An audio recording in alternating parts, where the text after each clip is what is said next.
Nós estamos aqui começando uma série, começamos a semana passada, essa série chamada Resoluções. Em 1722, Jonathan Edwards, com 19 anos, começou a sua lista de resoluções. Ele se tornou um grande avivalista, um evangelista, que Deus usou poderosamente na cidade de Northampton, no estado de Connecticut, e eu tive o privilégio de conhecer a sua igreja lá. Depois, esse moço se destacou, não apenas em New England, não apenas no nordeste dos Estados Unidos, mas pelo país inteiro. E um dia ele foi convidado, então, para ser o reitor, para ser o presidente daquele que no passado era conhecido como Colégio de Nova Jersey, mas agora era conhecida como a Universidade de Princeton.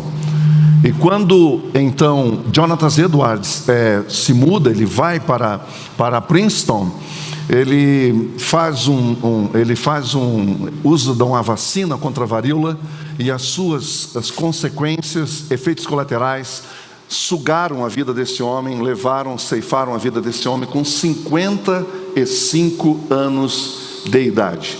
Como um pastor reformado, e crê na teologia reformada, ou seja, na teologia da graça, que não vive uma religião de obras, mas que vive dependendo da graça, ele, ao escrever as suas primeiras resoluções, ele deixou claro, dizendo o seguinte: estando ciente de que eu sou incapaz de fazer qualquer coisa sem a ajuda de Deus, humildemente lhe rogo que através de sua graça me capacite a cumprir fielmente essas resoluções, enquanto elas estiverem dentro da sua vontade, em nome de Jesus Cristo. Na semana passada, nós começamos a primeira resolução, que foi exatamente nós tomamos aqui uma decisão de recebermos o contentamento que nós temos em Cristo. O nosso contentamento, a nossa alegria, a nossa satisfação, isso é um presente de Deus. A alegria é fruto do Espírito Santo. Paulo deixa isso bem claro. A alegria é fruto do Espírito Santo. Não é emoção, não é sentimento, não é você dizer, agora eu vou estar alegre. Aí o time ganha, você fica alegre, o time perde, você fica triste. Aí chega as suas férias, você está alegre. Termina as férias, você fica triste. Começa sexta-feira e a gente brinca, sextou, você está alegre. Aí chega no domingo, à tarde, depois das 18 horas, você já fica pensando na segunda-feira, a alegria vai embora. Não é disso que se trata. O que se trata é de que Jesus é a fonte de todo o nosso contentamento e toda a nossa alegria, amém? E nós precisamos pensar seriamente nisso. E vocês que não estavam aqui na semana passada, por razões pessoais, não tem nenhum problema. Se você quiser recorrer à mensagem, você vai no canal do YouTube e você vai poder ouvir em mais detalhes. Mas o que nós decidimos aqui é que nós vamos intencionalmente, deliberadamente, fazer essa escolha. Eu não vou viver contente baseado na minha satisfação, mas na satisfação que vem de Cristo, que não deixa faltar nada, amém? Que não deixa faltar nada. Então a nossa ideia com essa série Resoluções, a nossa ideia é muito simples. Nós queremos tomar firmes decisões para termos um ano realmente novo. Para ter um ano realmente novo, tem que acontecer coisa nova. A agenda tem que ser nova. Tem que ter algo novo na nossa vida, senão vai continuar o mesmo do ano passado. Senão nós só vamos repetir, Ctrl+C, Ctrl+V. E essa não é a proposta do Evangelho. A proposta do Evangelho é que nós tenhamos uma vida nova. Não é novidade no sentido de, está uma nova onda aí. Não é, tem uma nova tendência, não é nesse sentido. Mas novo de 0 quilômetro mesmo. Os mais antigos aqui da minha geração para trás, vai lembrar que os carros vinham com selo, né, do OK, quer dizer, o 0 quilômetro, não é verdade? Isso era de fato novo, não é? E não uma recalchutada, e não uma coisa feita mais ou menos. Entendeu?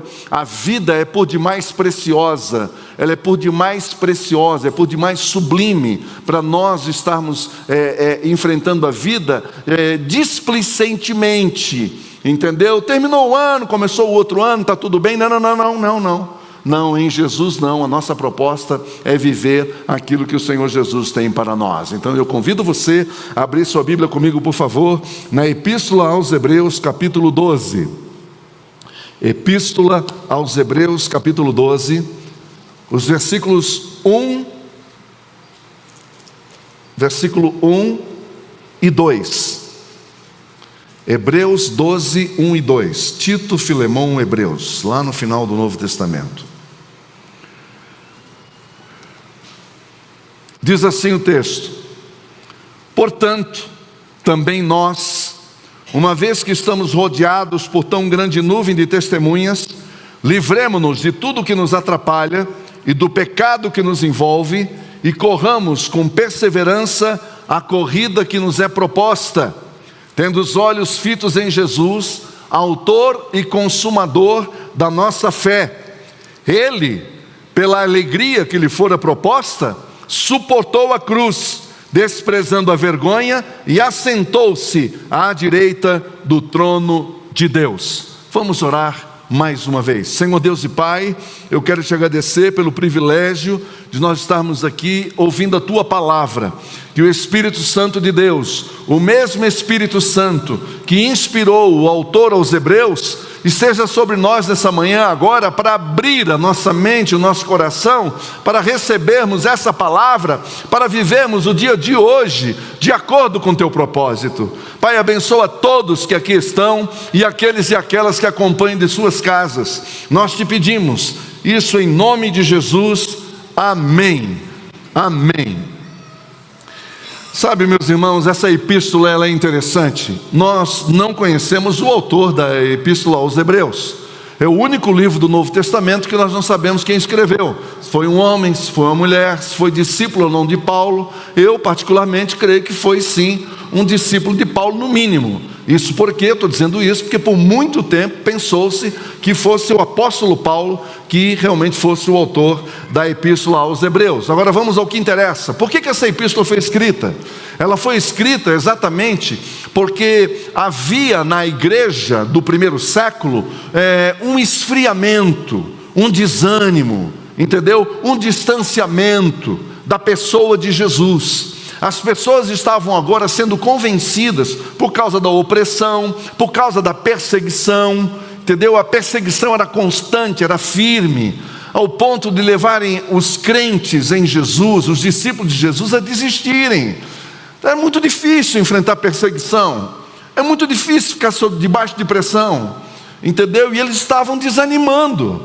Isso começou a minar a fé dessas pessoas. Então foi necessário escrever essa epístola, para que eles ficassem firmes, para que eles perseverassem. Este realmente foi o objetivo dessa epístola. E por essa razão, então o autor foca em Cristo. Porque a nossa vida é em Cristo. A nossa vida tem que estar centrada em Cristo, firmada em Cristo. Essas cores, elas que antes eram tão vivas nos corações desses discípulos, agora estava se tornando cores apagadas. Era preciso então rejuvenescer, avivar, trazer uma coisa nova. Então eles deveriam se voltar para Jesus, eles deveriam voltar a mente deles para Jesus, eles deveriam voltar o foco deles para Cristo. Esta é a proposta do autor, esse é o objetivo do texto. Você está entendendo, meus irmãos? Vocês estão entendendo? Estão comigo aqui? Isso é muito importante, entendeu? Porque então, quando a gente abre aqui no capítulo 12, você vê essa coisa linda, essa característica, aliás, que é uma característica desse autor, diferente dos outros, não é? Mesmo o apóstolo Paulo, mas que também se inclui muitas vezes nas suas falas, mas esse autor está deixando claro aqui, veja, há uma proposição conclusiva ali, dizendo, portanto, ora, ele está concluindo uma fala, ele está concluindo um discurso. Então, qual que é o contexto imediato que antecede essa fala? Por que é que ele está dizendo portanto? Portanto, também nós, se incluindo na fala, dizendo eu faço parte, eu estou com vocês, eu não estou fora disso, eu não vivo no outro planeta, eu estou vivendo debaixo da mesma pressão que vocês estão vivendo, nós também enfrentamos dificuldades e lutas. Entendeu? Isso não é a hora de baixar a cabeça, de ficar ensimesmado, encaramujado, encastelado. Esta não é a hora para ficar com autopiedade, com autocomiseração, mas é a hora de levantar a cabeça e olhar para Cristo. E aí ele diz: portanto, também nós, visto que temos a rodear-nos tão grande nuvem de testemunhas. De que testemunhas é esta que eles estão falando? As testemunhas são exatamente no capítulo 11. Se você voltar na sua Bíblia aí, por favor, observe no capítulo 11. Capítulo 11 nos retrata, nos fala, nos mostra a caminhada dura de fé, de perseverança desses homens e mulheres que ousaram a confiar somente em Jesus, mesmo debaixo de grande pressão, mesmo debaixo de grande perseguição, de grande luta que eles passaram. E é interessante aqui, que quando nós lemos, eu convido você a abrir no capítulo 11, e se você puder chegar até o versículo 39, por favor, veja comigo: todos esses receberam bom testemunho por meio da fé. Veja que o centro dessa epístola é a fé, é confiança, não é crença. Crença é diferente, crença é expectativa. Entendeu? Crença é expectativa, fé é confiança. Crença, você fica sempre na expectativa de receber alguma coisa. É por isso que tem tanta gente dentro da igreja frustrada, porque não tem fé, tem crença. Crença, expectativa, entendeu? Ouviu de experiências, vive de biografias, vive de sensações, vive de frases prontas nas redes sociais. Você está entendendo? Não é capaz de entrar num texto e ser confrontado com o texto porque não tem tempo. É isso que a gente diz. E por isso que a gente não tem fé, a gente tem crença. É por isso que a gente se decepciona tanto. É por isso que a gente se frustra tanto. Porque você está esperando algo de Deus que Ele nunca prometeu. Isso é crença. Confiança é diferente. Confiança, você sabe na mão de quem você está, não importa o caminho, não importa os desdobramentos desse caminho. É por isso que nós temos que tratar a nossa vida. E eu estou aqui lutando por você. Aqui eu estou desafiando você a levar a sua vida a sério. E é para isso nós precisamos tomar firmes resoluções. Firmes resoluções. É esse o contexto. Olha só o que diz o versículo 39. No entanto, nenhum deles recebeu o que havia sido prometido. Gente que deu a vida, mas não viu a coisa acontecer. Como estes agora, que é o destinatário desse autor, como esses leitores, os primeiros leitores da epístola, tiveram privilégio. Eles souberam quem é o Messias, alguns deles até o conheceram pessoalmente. É muito diferente. É isso que o autor está dizendo. Mas vejam um pouquinho acima, por favor, no versículo 35. Vamos entender um pouquinho por que ele está falando isso, que é uma multidão. É uma nuvem de pessoas. E vejam quem são essas pessoas. Houve mulheres que pela ressurreição tiveram de volta os seus mortos. Uns foram torturados e recusaram ser libertados. Eles recusaram ser libertados. Olha que firme resolução é essa. Eu me recuso a ser libertado. Se eu tiver que trocar a minha fé pela minha liberdade, eu me recuso. É forte o negócio. O negócio é forte. Eles se recusaram a ser libertados, sabe por quê? Para poderem alcançar uma ressurreição superior. Outros enfrentaram zombarias, açoites. Outros ainda foram acorrentados e colocados na prisão, apedrejados, cerrados ao meio, postos à prova, mortos ao fio da espada. Andaram errantes, vestidos de pele de ovelhas e de cabras, necessitados, afligidos e maltratados. Porém o mundo não era digno deles. Vagaram pelos desertos e montes, pelas cavernas e grutas. Esse é o povo que faz parte dessa multidão. É sobre eles que o autor está falando. Então o que ele está nos dizendo e nos ensinando é dizendo: gente, preste atenção. Se esse povo passou pelo que passou, eles já foram na nossa frente. Nós estamos trilhando uma trilha agora que já é conhecida, não é desconhecida. Nós não somos inéditos em nada. Não há nada de novo nisso, alguém já cruzou esse caminho. Então levante a cabeça e olhe para Cristo. Não fique olhando para vocês mesmos. Olhem para Cristo, este é o grande desafio aqui. Também nós, uma vez que estamos rodeados por tão grande nuvem de testemunhas. Ele está usando uma imagem, uma figura metafórica, claro.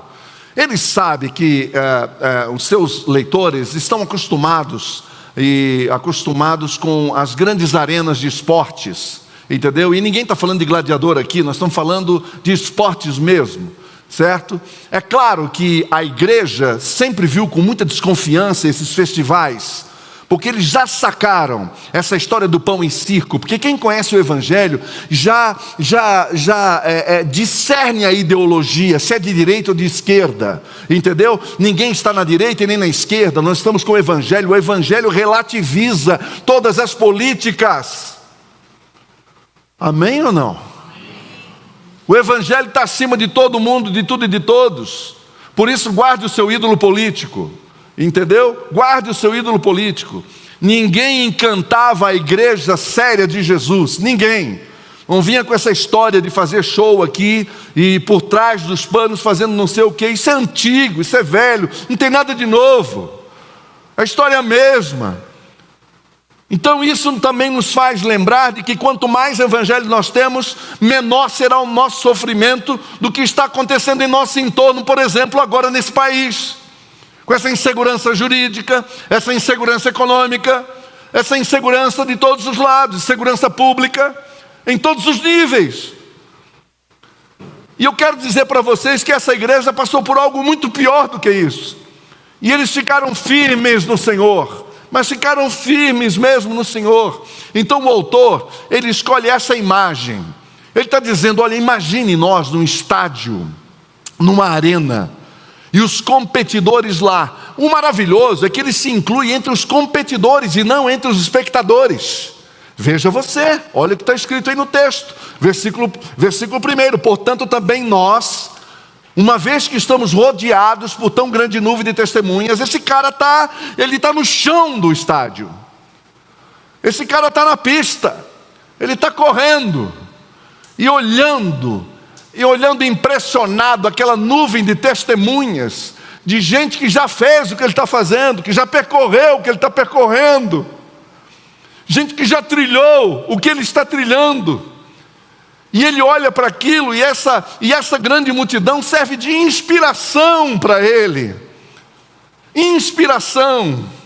Eu não vou perguntar aqui quem já leu a Epístola aos Hebreus, mas eu quero motivar todos vocês a lerem, mas a lerem com cuidado, devagar, momento após momento, e quando chegarem no capítulo 11, parem, leia com atenção o que está ali, e você vai ver o que é que o povo de Deus passa quando leva este evangelho a sério, quando leva esse evangelho de fato a sério.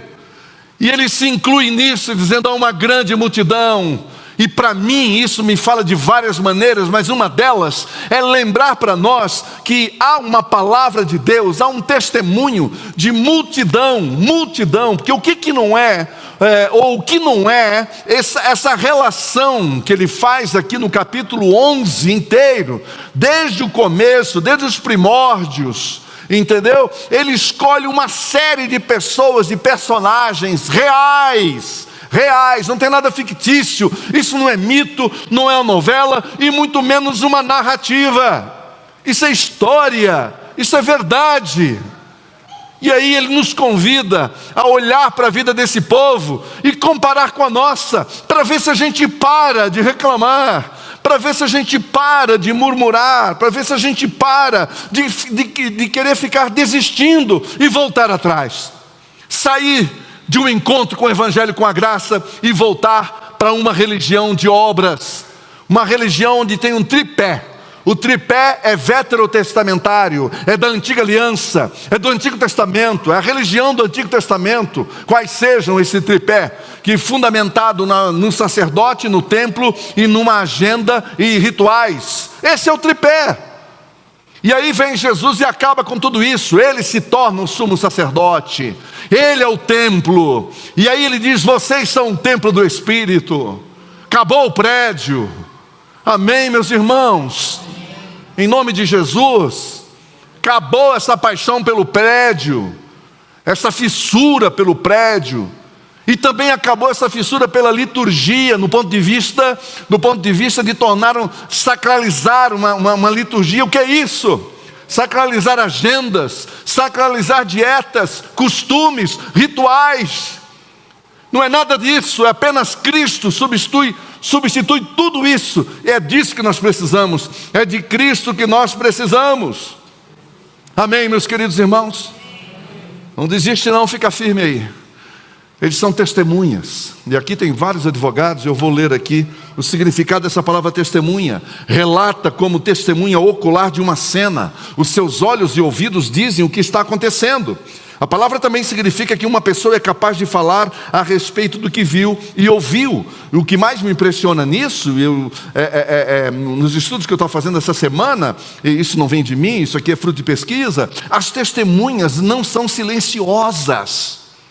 As testemunhas não são mudas, elas falam com a vida delas, com palavras ou sem, mas elas falam com a vida delas. As testemunhas não são silenciosas. E aí de novo eu repito, se nós lermos o capítulo 11, é isso que nós vamos ver. A vida desse povo fala, e fala até hoje.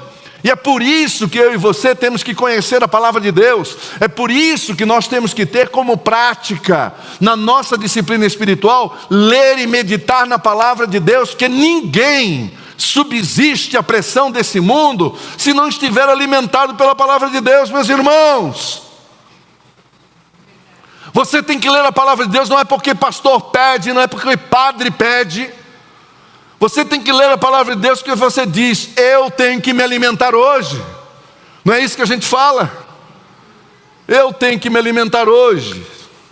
Meu Deus, por que você está triste ou anda triste? Porque não conhece a palavra, não se dedica à palavra. Só coma, beba a palavra e as coisas vão acontecer. Em nome de Jesus. A parte B desse versículo, que é uma parte bem importante, que eu queria chamar a sua atenção. Vocês vão ver que eu vou usar um pouco mais de tempo justamente nessa parte B. Aí está aqui, olha que interessante. Ele diz assim, portanto também nós, uma vez que estamos rodeados por tão grande nuvem de testemunhas. Essa é a parte A do versículo. A parte B diz o seguinte: bom, já que nós temos esse background, esse pano de fundo, então agora eu quero falar algo para vocês. Agora que vocês entenderam que há uma multidão que inspira, uma multidão que já passou pelo que nós estamos passando, uma multidão que já correu a corrida que nós estamos correndo, então eu quero dizer para vocês: livremos-nos de tudo que nos atrapalha e do pecado que nos envolve. Esse é um desafio, este é o desafio de hoje, essa é a decisão de hoje. Livremos-nos de tudo o que nos atrapalha. Gente, eu vou dizer uma coisa para você: não existe nada novo na vida de uma pessoa, nada de novo profundo, que não exija mudanças profundas. Nada muda se nada muda.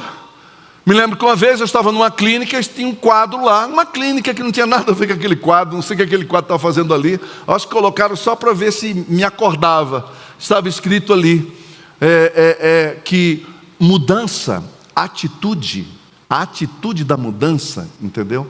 Ela só ocorre quando você toma uma decisão. Ninguém pode tomá-la por você. Então o quadro dizia: a atitude é o prelúdio da mudança. E é verdade. A atitude é o prelúdio da mudança. Se nada muda, nada muda. Nossa vida é o que nós cremos. A sua vida é o que você crê. A sua teologia determina a sua vida. O que você crê determina a sua vida. É no que você crê. É isso que você faz. Por isso que você tem os resultados que você tem. Por isso que você chega onde você chegou, ou não chegou onde gostaria de chegar. Então tem que rever a sua teologia. Você tem que rever aquilo que você crê. Se nós estamos numa corrida, então nós precisamos estar preparados para ela. Ora, Por isso que o autor está dizendo, ele deixa os espectadores de lado, ele se volta para os corredores, para a vestimenta desses corredores, para o preparo, para a performance desses corredores, falando agora das suas vestes. Ele está dizendo, olha, livremo-nos de tudo que nos atrapalha. As nossas vestes precisam ser leves, para diminuir o peso e o desgaste que vai nos fazer poupar energia. Em maratonas, vou falar do Brasil, não é? Eu não sei como é que estão as últimas maratonas, mas algumas que eu acompanhei tinham pelo menos 3 pelotões importantes. O primeiro é a tropa de elite. O primeiro pelotão é a tropa de elite, vai lá na frente. Para chegar lá, não é qualquer Zé Mané. Você não chega lá e escreve dizendo eu quero ficar no pelotão da frente. Tem uma inscrição, tem um índice para ser alcançado. Você está entendendo? Lá de fato estão os profissionais. E eu vou dizer uma coisa para você, daquilo depende a vida deles, entendeu? Eles vivem para correr. O salário que sustenta a esposa, os filhos, o patrocínio que ele tem depende da sua vitória. Não é uma brincadeira. Esse cara não foi a um passeio de final de ano, falando de São Silvestre, por exemplo. Ele não sai lá da África, como agora foi os últimos corredores que a gente viu, os últimos vencedores. Não sai da África dizendo eu vou dar uma passeada em São Paulo. Não é isso. Isso faz parte de contrato, a vida dele está ali. Se ele não fizer isso, ele não recebe o salário que o sustenta. Então para ele é uma questão de vida ou morte. Corrida para ele é coisa séria. E é por isso que essa turma, quando você vê o foco na televisão, dá um zoom que vai neles, não tem ninguém sorrindo, batendo papo, fazendo selfie, isso não existe. Esses caras têm uma roupa estranha, são leves, raramente é bonito aquilo, nunca é. Você entendeu? Normalmente eles têm todo como é que a gente chama isso, Thales? Um biotipo, né? Um biotipo diferente. É um biotipo diferente. Você vê que o cara ele tem a cara da gazela, né? É uma coisa impressionante. Ele tem um contorno diferente. Isso é fruto de treinamento, focado. Ninguém está ali brincando. Já o segundo pelotão é dos amigos da empresa, né? O cara não precisa daquilo para viver, mas ele gosta, é uma coisa bacana. E está na moda isso, e é legal mesmo. Entendeu? Estou vendo uma série, centenas de pastores amigos que vão nesse negócio. E é maravilhoso de ver, treinam mesmo, de verdade, fazem parte do segundo pelotão, entendeu? Alguns deles até sonham em entrar no primeiro, mas eles sabem que eles têm as limitações deles, porque tem outras coisas para fazer. Então ele faz parte da competição, se ganhou, glória a Deus. Se não ganhou, está tudo bem, dá a minha medalha aqui de participação e está tudo bom. E aí coloca lá nas redes sociais, está tudo certo. Agora tem um terceiro pelotão. Gente, o terceiro pelotão é a torcida do Palmeiras. Pensa como eles gostam. Torcida do Palmeiras não aguenta o terceiro pelotão. Aí todo mundo de verdinho, a coisa mais linda, vestido de verdinho. E os corintianos também, bota a aba reta, vai lá, só que os manos já ficam mais num canto. Não é assim? Aí vai gente vestida de noiva. Você já viu o terceiro pelotão? Você sabe o que eu estou falando. É aquela turma que não está nem aí. Vai para brincar, para festar. Leva a vozinha de 70 anos, criança no colo, carrinho. É uma farra. Aquilo é uma festa, é o terceiro pelotão. Isso é para mim um retrato da vida. Para mim isso é um retrato da vida. O que eu me pergunto todos os dias é qual o pelotão que eu estou.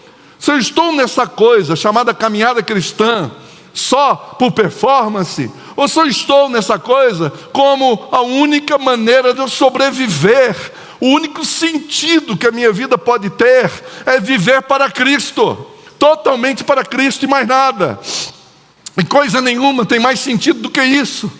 Então o meu lugar é lá no primeiro pelotão, mas para isso eu tenho que abrir mão de muita coisa, de muito peso, de muito acessório, entendeu? E muitos de nós estamos sobrecarregados ano após ano, isso já faz tempo. Você já chega à conclusão, chega no final do ano, faz a promessinha gospel, né? Porque não pode ser a outra, porque daí aí é pecado, não sei o quê, vai ser disciplinado. Então tem a promessinha que você faz, tá certo? Vem de branquinho na igreja, coisinha mais bonitinha, nada contra branco, tá tudo certo. Mas tem gente que usa, não sabe nem porquê. Não sabe nem por que acha bonito, tudo bom. Mas tem alguns que levam isso a sério. Eu estou falando de crente, de gente batizada, que participa de ceia, entendeu? Mas que acredita nesse negócio, que se não virar de branco. E o negócio da história da vigília, então, no fim do ano? Meu Deus! Se não for naquela vigília, que eu me criei dentro de vigília de final do ano. Quem mais aqui? Para não ficar sozinho nessa aí, glória a Deus, amém. Final do ano tinha que estar lá, e o pastor perguntava na segunda-feira: por que você não veio ontem? Não era assim? Não é? Chegava até às 10 horas, chegava na igreja, aquela alegria, comida, tinha o cultão, 2 minutos antes de terminar o culto, o pastor fazia aquela oração maravilhosa. Eu ouço a voz do meu pastor até hoje fazendo aquela oração, era diferenciada, era uma coisa linda. A gente levantava, e aí depois os crentes gostam de comer, né? Sim ou não? E aí vai comer aquela coisa. A gente chegava em casa às 5 horas da manhã, cansado pra caramba, mas feliz, não é verdade? Mas depois deixou de fazer isso, virou uma confusão, começaram a cobrar. Então daí já não tem mais sentido, entendeu? Se não for leveza, não tem sentido. É isso que nós temos que ver, que tipo de carga que nós estamos carregando, que tipo de prática que nós estamos fazendo. Nós estamos esperando uma intervenção divina, um passe de mágica, através de algumas coisas que a gente faz, e o Senhor não vai entrar nessa. Nós precisamos criar coragem e romper com tudo aquilo que nos atrapalha da nossa corrida para Cristo. Nós precisamos deixar para trás tudo que é supérfluo. E aí a minha pergunta para você: o que tem atrapalhado você na corrida de uma nova vida? Sim, porque uma decisão precisa ser tomada. Gente, a gente tem dificuldade de olhar para o guarda-roupa e tirar a roupa que a gente não usa há mais de 7 meses. Imagina mexer com coisas importantes como valores, decisões, etc. Nós temos dificuldades, como mudar de vida para melhorar o meu casamento, a minha relação. Para mim, é uma coisa assim difícil. Acho que é para vocês também. Que tipo de coisa? Bem, é preciso romper, por exemplo, com aquela sociedade que só te suga. Tua mulher já te falou isso. A tua esposa, por exemplo, já deve ter te falado isso. Cuidado com fulano. Você falou: deixa comigo. Deixa comigo que eu resolvo. Quem manda lá sou eu. Ok. Tentou 1 vez, 2 vezes, 3 vezes, você não ouviu, deixou. Lá na frente, caiu o negócio. Às vezes é o marido que fala para a esposa: filha, cuidado com essa mulher aí. Eu não sei, mas estou desconfiado. Mas você insiste, fica carregando gente nas suas costas, com sociedade que não tem nada a ver com Deus. Outros estão sobrecarregados e lutando com seus sentimentos e suas emoções, e têm sofrido há anos, porque não teve coragem de deixar para trás, de romper com sentimentos, como por exemplo, mágoa, por exemplo. Até quando você vai levar essa mágoa? Até quando você vai levar essa mágoa? Eu te pergunto isso. Eu sei o que é ter mágoa. Eu tive pelo menos uns 3 anos mágoa. Eu sei o quão é terrível, é cancerígeno. Isso acaba com a gente, mata a alegria, mata a paz interior. Você entendeu? Tira você do foco, diminui a sua velocidade. Mágoa é ruim para todo mundo. Mágoa só destrói, mas você fica pensando, como eu pensava, que se eu liberar perdão, eu estou premiando a pessoa. Não, filho. Não, minha filha. Você está fazendo o que Jesus está mandando a gente fazer, o que Ele já fez conosco. By the way, né? Ele já fez isso conosco lá na cruz, não foi? Perdoa-lhes porque não sabem o que fazem. Então larga essa carga de mágoa. Deixa isso para trás. Negacionismo, eu não estou falando, não tem nada a ver com essa retórica política do momento. É que tem gente que nega o que precisa ser mudado. E tem muita gente, ele vê o defeito no outro, ele consegue enxergar o defeito no outro, mas nele ele não consegue enxergar. É impressionante. E eu estou falando porque eu também já fiz isso. E quando eu descobri, foi muito difícil para mim. Foi complicado.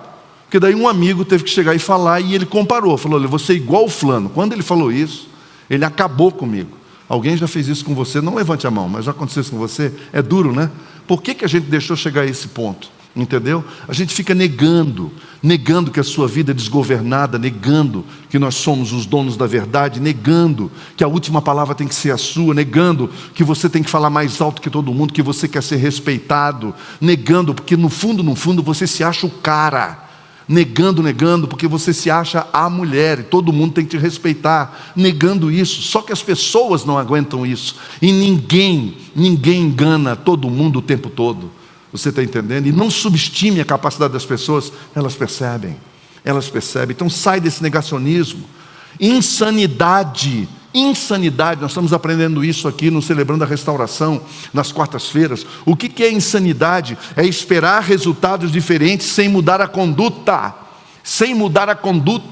Tem gente querendo chegar em Porto Alegre, e só porque está indo para a BR-101, não percebeu que estava indo para o norte.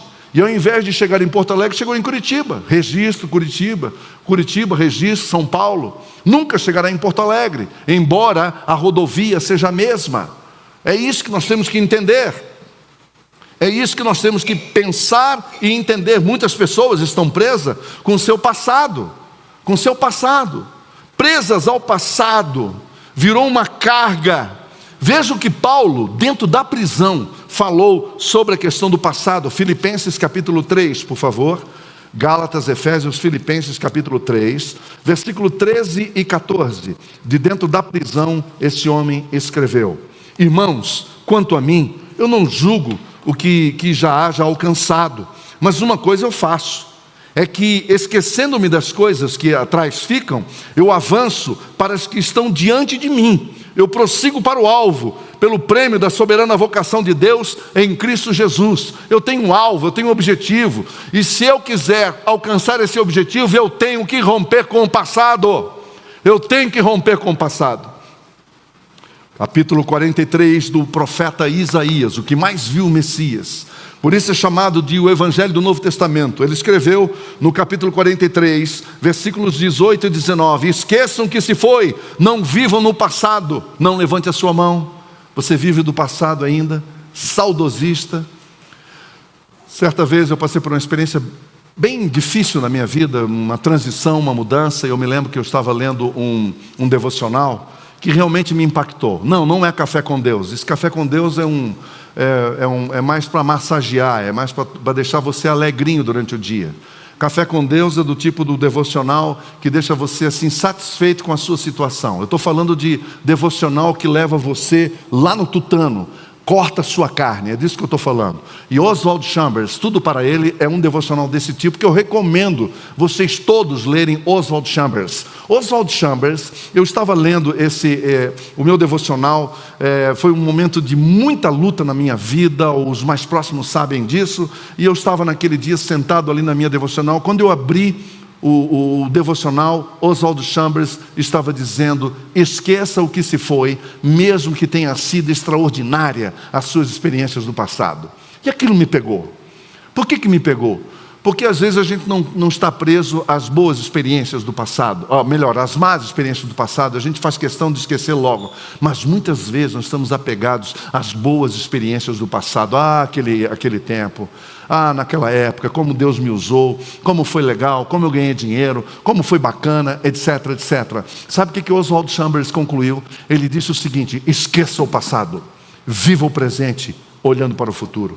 Passado já passou, é uma experiência, valeu, foi muito bom, sou grato a Deus por tudo, pelas coisas boas, pelas coisas ruins, mas agora a vida segue, nós vamos para frente. Isso aqui não é motivacional, eu não sou coach, eu sou um pastor, não estou aqui para massagear ego de ninguém. Eu estou dizendo para você, ou você leva a sério esse texto, ou você vai ficar preso ao seu passado, seja bom, seja ruim.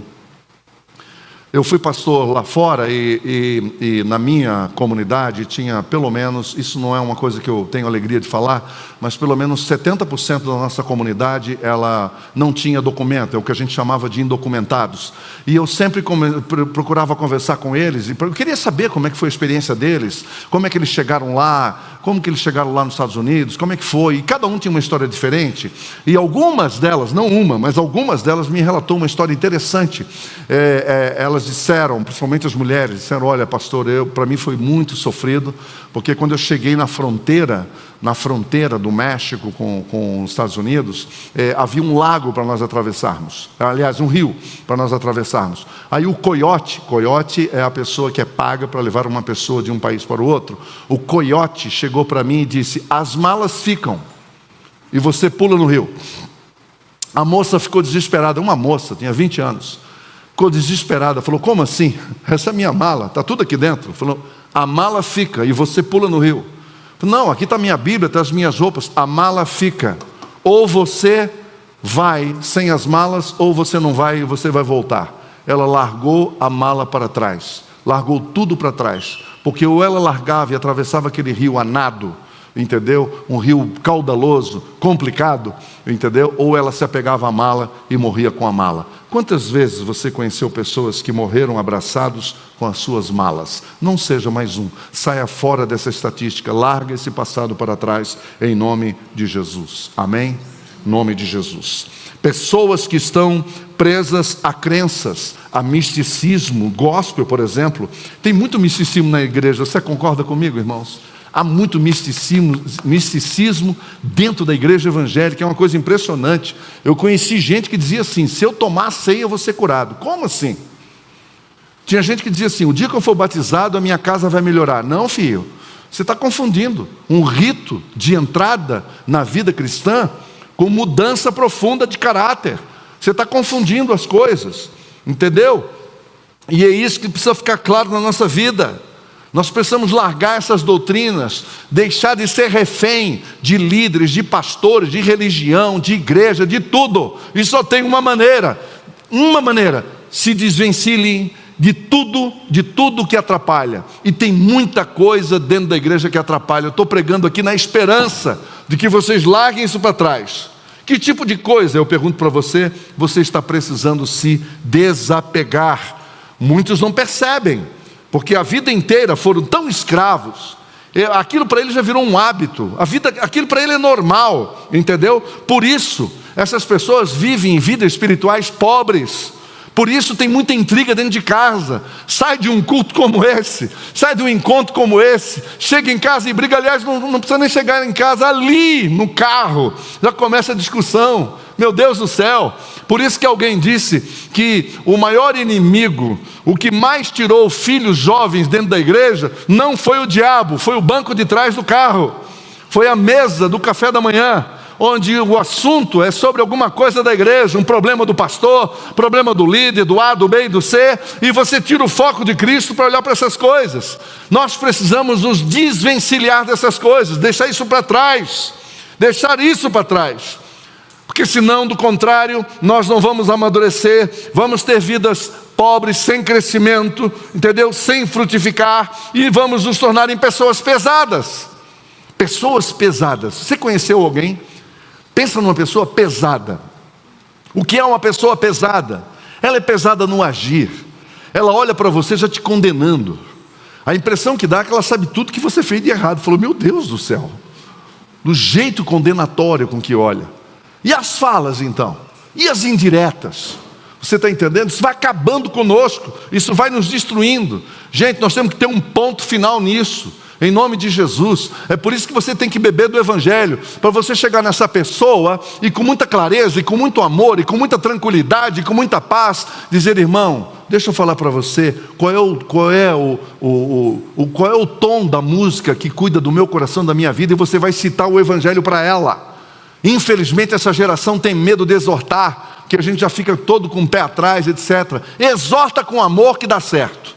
Exorta com amor que dá certo. Não vai com o pé não, não vai na voadeira não, vai com amor, mostra com amor, entendeu? Porque ninguém resiste ao amor. O amor é poderoso, o amor pode fazer coisas, tá certo? Mas são pessoas pesadas no falar, pesadas no agir, pesadas no reagir. Quem aqui já não levou um susto quando falou alguma coisa para alguém e aquela pessoa teve aquela reação que você não esperava?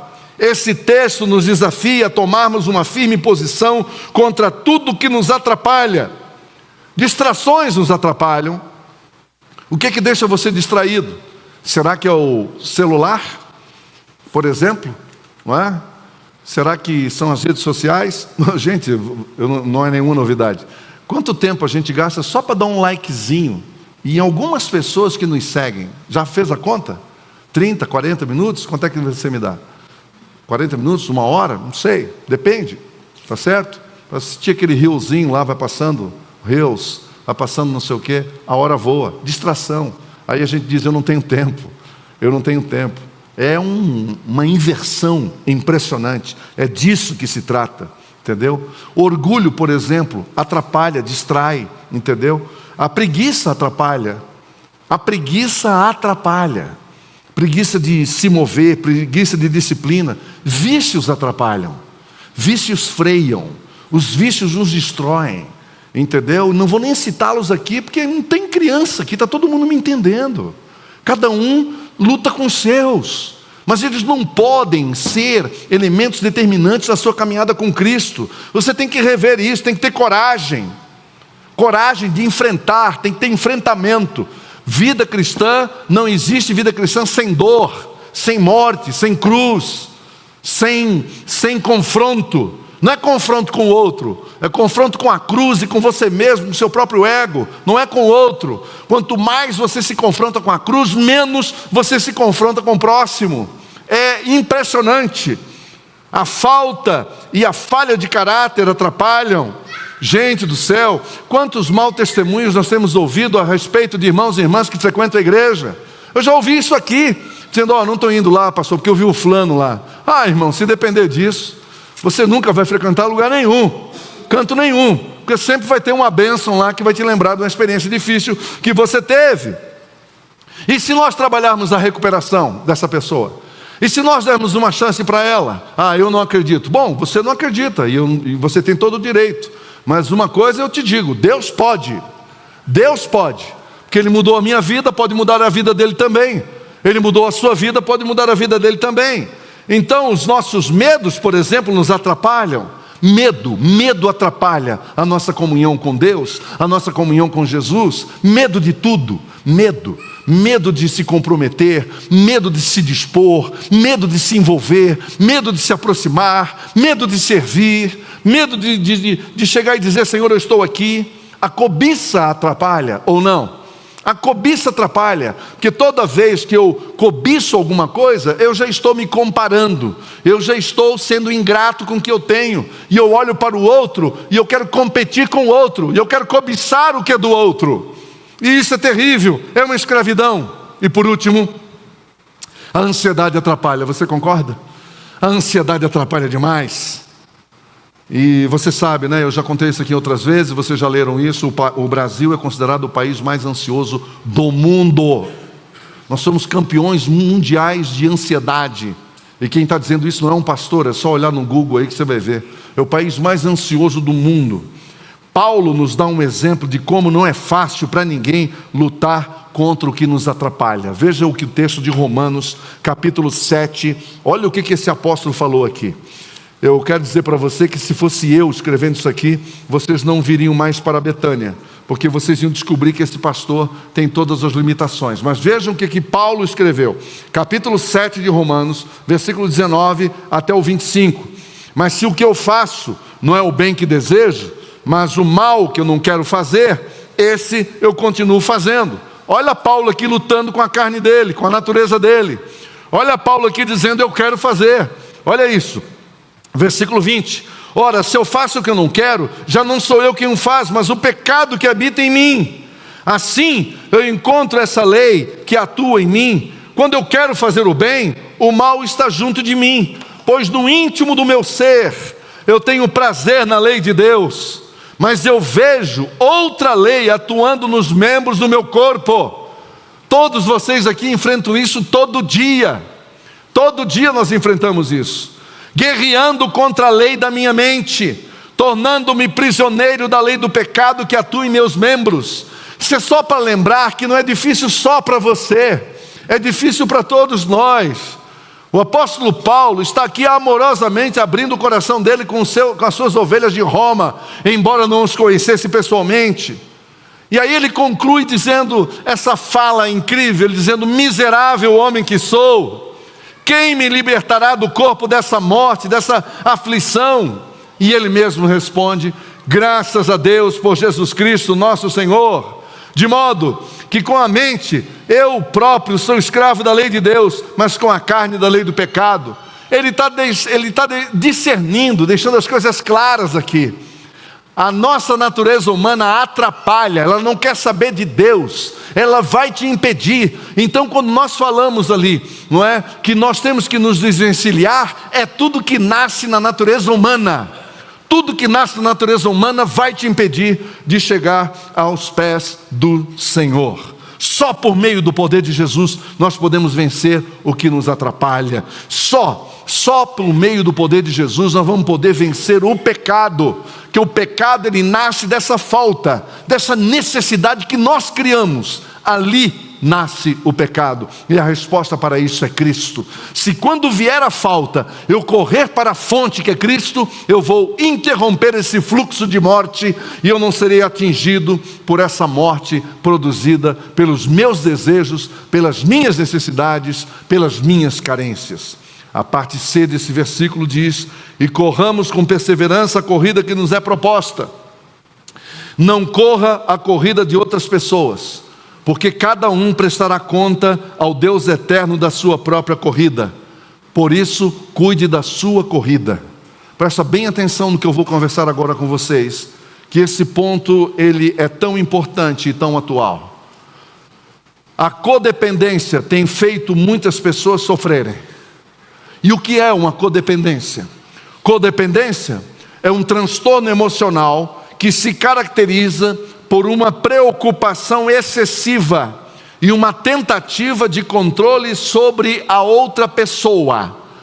Então, se uma mãe tem um filho com alguma dificuldade, vamos supor, ele tem algum vício, ou o próprio marido, ou a esposa, entendeu? A tendência do cônjuge é largar a vida dela e cuidar do outro, só que de um modo doentio, só que de um modo excessivo. Não é só cuidado, ele já começa a atrapalhar inclusive a vida do outro, porque ele acha ou ela acha que está salvando o outro, enquanto a própria família está dizendo: mas mamãe não entendeu ainda, ele não quer nada com nada, ele não vai conseguir mudar a vida dele nunca, ele não quer mudar. Alguém já ouviu isso? Quase na família de todos nós tem alguém lá que está codependente um do outro. E aqui o que o autor está nos dizendo é que nós temos uma corrida para correr. Então não vale a desculpa diante de Deus um dia para chegar diante do Senhor e dizer: olha, eu não tive tempo para cuidar da minha vida, porque eu estava cuidando da vida do meu pai, da minha mãe, dos meus avós. E aí você pergunta: o que que você está propondo? Que nós abandonemos a nossa família? Não, mas que haja equilíbrio. E tem um ponto de equilíbrio, e esse ponto de equilíbrio é Cristo. E eu tenho que falar com muito cuidado aqui, porque eu sei que alguns de vocês estão passando por momentos difíceis exatamente nesse ponto. Mas eu digo: continue cuidando dos seus sem perder a sua vida. Ontem nós oramos por um casal aqui, eles estão de mudança para Portugal. E eu, com toda a minha sinceridade, olhei para eles e disse: olha, eu sei o que é ir morar num outro país, ir atrás de sonhos e objetivos. Só vou pedir uma coisa para vocês. E o pai deles está aqui hoje ouvindo, a mãezinha deles estava aqui ontem. Eu só pedi uma coisa para eles: ganhem dinheiro, mas não perca a sua vida. Ganhem dinheiro, mas não perca a sua vida. Toma cuidado. Tome cuidado com isso, entendeu? Porque senão você fica codependente. É fácil, passando a viver a vida de outra pessoa enquanto não cuida dela mesma. Com todo amor eu quero falar isso. Você está cuidando de você? Você já parou para pensar que se você não cuidar de você, você não pode cuidar de outra pessoa? Já passou na sua cabeça que você não tem toda a energia, toda a palavra, toda a paciência, todo o amor para compartilhar com outra pessoa? O Senhor Jesus quer te libertar de toda a codependência. Por isso, seja perseverante, não desista, não desanime. Olhe para Jesus. Por último, o versículo 2. Tendo os olhos fitos em Jesus, autor e consumador da nossa fé, Ele, pela alegria que lhe fora proposta, suportou a cruz, desprezando a vergonha, e assentou-se à direita de Deus. Como competidores focados na corrida que nos foi proposta, nós não temos tempo para distrações. Devemos escolher, tomar a decisão deliberada de fixar os nossos olhos somente em Jesus, sem distração nenhuma. O que ganha a sua mente, ganha você. Então não se distraia. É fácil se distrair, é fácil se dispersar. Paulo mesmo disse, em Coríntios ele falou isso: eu esmurro o meu corpo, entendeu? É uma luta, é uma guerra. Jesus já havia nos alertado, quando foi perguntado: o que devo fazer para herdar a vida eterna ou para te seguir? Qual foi a resposta de Jesus? O que devo fazer para te servir? Jesus respondeu: primeira coisa, negue-se a si mesmo. Negue-se a si mesmo. Não deixe a sua natureza no controle, ela tem que sair, senão não tem como eu reinar na sua vida. Enquanto a sua natureza estiver reinando em você, não há como eu reinar na sua vida. É isso que Jesus estava dizendo. Negue-se a si mesmo. Tome a sua cruz a cada dia, que eu já expliquei aqui que cruz não é o cunhado, cruz não é a sogra, cruz não é o patrão, cruz não é o colaborador. A cruz é você mesmo, é o seu ego, é o meu ego, que tem que ser morto todos os dias na cruz. E aí, vem e segue-me. Porque é fácil distrair, é fácil distrair. A razão pelo qual o nome de Jesus não consta na lista do capítulo 11 é porque Ele é o autor e o consumador da fé. Ele é a natureza da fé. Ele é o que está no início de todas as coisas, e é Ele que está no fim de todas as coisas. Ele começa e com Ele termina. Por isso que Ele é o autor e o consumador. Ele é o nosso sumo sacerdote. É Ele que tem autoridade, autonomia, que tem capacidade e competência para nos apresentar diante de Deus, e nenhum outro. Ninguém pode se apresentar pessoalmente diante de Deus sem o intercessor, que é Jesus. Ninguém tem essa capacidade, essa autoridade. Todos nós dependemos dele, todos nós. Por isso nós precisamos tomar essa firme resolução de abandonar tudo que nos atrapalha na nossa corrida para Jesus. E eu convido você a fazer uma análise, a observar, a ver qual é a decisão que você tem que tomar. Não é só para melhorar o seu casamento, a sua vida, não. É muito mais do que isso. Não é só para melhorar você enquanto pessoa, enquanto profissional. Não é isso, não. Ah, pastor, eu não ando bem lá em casa, todo mundo reclamando. Quem sabe se eu tomar a resolução, eu mudo. Não, não é isso. É algo maior, é para a vida toda. É para a vida toda nós estarmos fixados, olhando para Jesus. Mantenham seus olhos firmes em Jesus. Essa é a nossa resolução. Quem está comigo nessa resolução? Estamos juntos? Estamos juntos na resolução? Baixe a sua cabeça, por favor, feche seus olhos. Senhor, obrigado. Obrigado pela tua palavra. Obrigado pelo privilégio de estar aqui. Obrigado porque o Senhor tem falado aos nossos corações. A tua palavra é clara. E eu quero te pedir que o Senhor abençoe a todos nós que estamos aqui nessa manhã. E nos ajude, porque somente com a tua ajuda nós vamos poder manter os nossos olhos fitos em ti. Em nome de Jesus eu te peço e agradeço. Amém.